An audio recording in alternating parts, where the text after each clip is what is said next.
All right, Garrett Johnson here with Rocco Mediate. Rocco, first I got to ask, what's up with the look here? I love this. It's called cold. That's what it's called.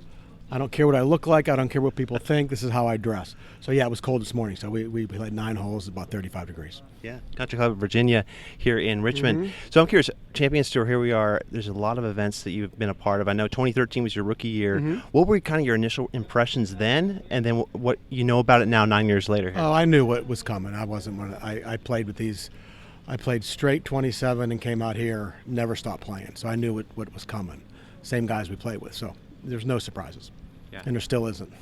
Guys, we're really, really, really good at what we do. I mean, exceptionally good at what we do. And we still are.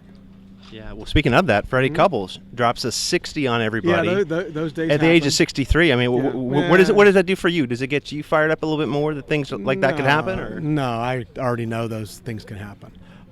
We like I said, we know what we're doing, and what Freddie did, that's a low score. That's insanely low score, but it doesn't surprise us.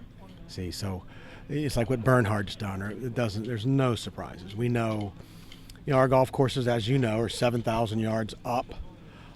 Same length we played on our days. These aren't pitch and putt 6,400 yard dumps. These are class golf courses. So there's no reason why we still can't do it. Do we get a little shorter? Maybe. Is it harder sometimes? Maybe, but not really.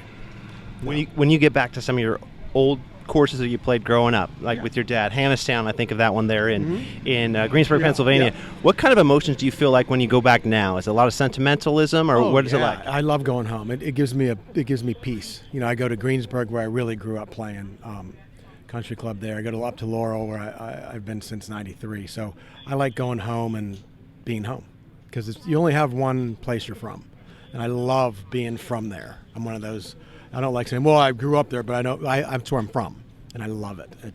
I still have tons of people there, obviously. My dad's still up there, my uncle, all my relatives, so I go home a couple times a year. I wish I could do it more, but I have a little one, so I have to be with them more right now. Right. Well, and speaking of where you're from, I think about Arnold Palmer, meeting him at the age of 19. What was that experience like? What'd you take away from that, Rocco? Well, it's a long time ago, but he just made you feel comfortable.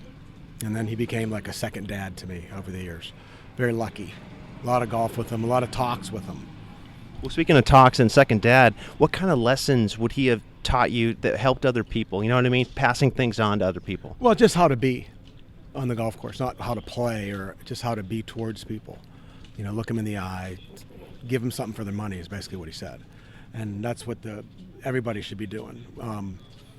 The kids out there now, we still do it. You have to give them something for their money. They're coming to watch you play golf. So maybe say hello. Try that. Don't have your people say hello. You say hello. Just kind of look them in the eye. Yes. Be a person. Yeah, it doesn't matter. It's like the tour isn't any different than it was when we were out there, but it is different. It's not as personal. They keep them away. Just in the last 10 years? Or probably, something like that. They keep them guarded, we'll say.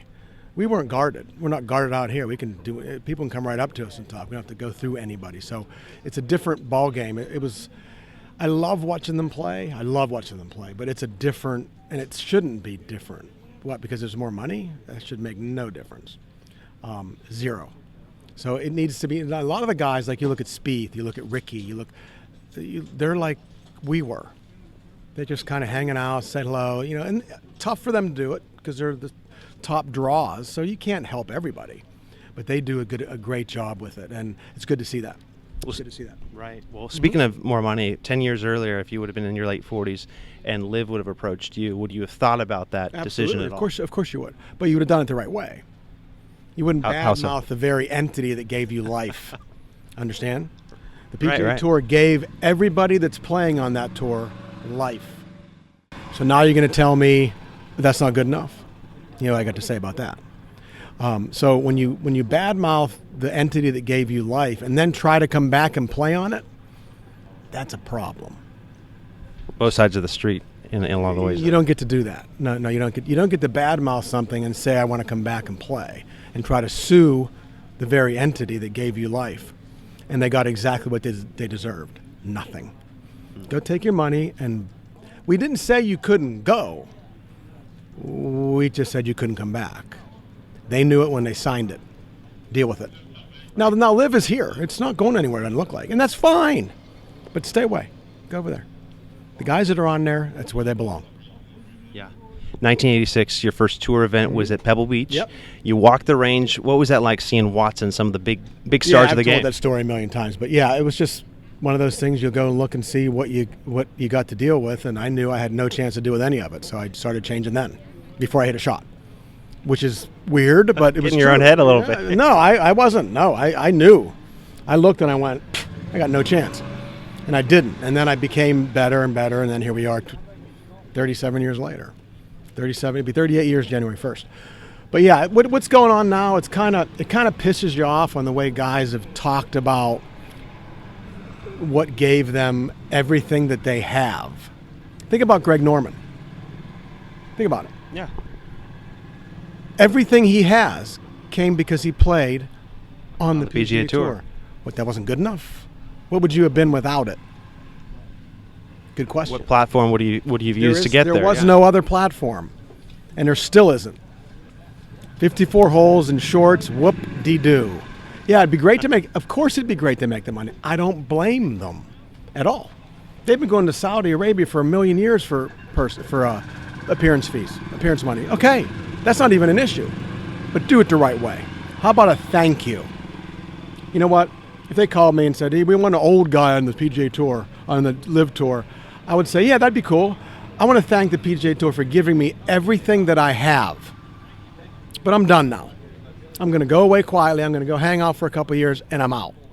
That's how you do it. The right way. You don't be a dick, because you just don't. Because first of all, you're already getting paid way more than you ever earned. See, the one thing we do out here is we earn it. They don't hand it to you. Each and every week, That's how it always was. Here's a little different, but this is our reward for the regular tour.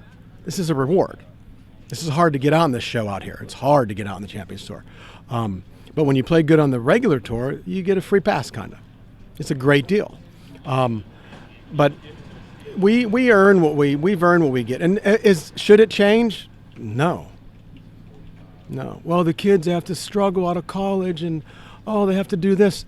That's the game. That's what we did. That's what made you better. Comes with the territory. There's a carrot up there. You're trying to grab this carrot. They just want the carrot right in front of them so they can eat it no problem. It doesn't happen that way. If they want to happen that way on this other, whatever you call it, more power to you. Good luck. But their competition days are over. That's what hurts. For those guys, yeah. That's what hurts. I would hate that part because you don't have to beat anybody. A couple guys, maybe.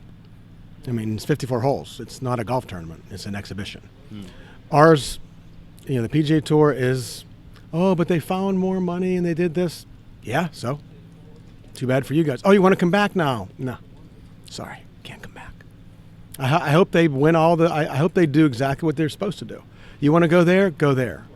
You don't want to go there? Stay here.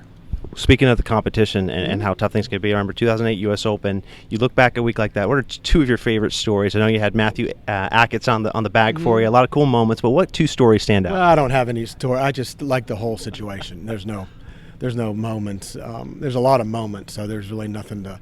But just to have that opportunity in our National Open you couldn't ask for more, especially with Tiger. It was the coolest thing ever. The only thing that didn't happen is I didn't win, but. It was so much fun trying in front of, everyone's expecting a decimation of me except for me. The media certainly seem to be that. They don't know their ass from a hole in the ground when it comes to competition. They don't. They were looking at me like I was something. I'm like, what are you people, stupid? Think this was an accident I'm here? Who got here in a more interesting way than I did? Oh, the other guy did.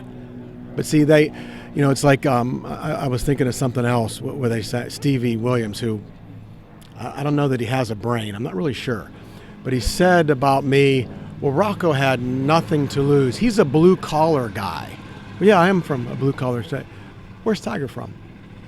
Tiger couldn't get on golf courses because of the color he was. I mean, are you kidding me? It was ridiculous what that kid had to go through and his family. So please just tell me I didn't have anything I had everything to lose. That's would be my most cherished thing on the golf course. So when you hear stupid, asinine comments like that, you just got to go, do you people have a brain? The people think, even in the the media those days, I remember. I kept looking up going, what is wrong with you? You think this is an accident? This is not an accident. This is where I'm supposed to be, because I played better than everybody else this week, except for one guy so far. So yeah, this is not an accident. It's not over. Tomorrow morning, I ain't shooting 95 tomorrow because I'm playing with him. It's not going to happen. Well, you went out there thinking you had this because you were hitting the ball the best of everybody in the air. I had no doubt in my mind that I was going to win the golf tournament on Monday. I fully believe that, and I just about did. But with him, you just don't know what's going to happen. The guy's the best of all time. And you always expect the unexpected from Tiger, and you got it. I mean, he's still my favorite guy to watch, still, to this day.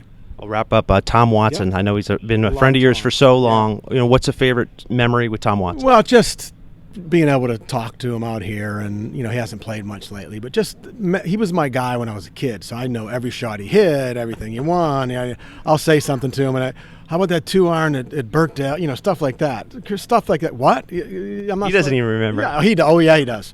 I said, I go, do you remember that? He goes, you think? I mean, of course he remembers that. The hitting those shots in those situations, you can't forget them. I've never had to really do that to win one like that. But what he did was he was just my guy, and I loved watching the way he played. I tried to pattern my speed around him, his way he played. But I never quite got the playing like Tom Watson part good. Yeah. But as far as being able to hang with those guys, it's great. This is a great place. Rocco, thanks for taking some time here on the podcast today. Appreciate it, buddy. Anytime.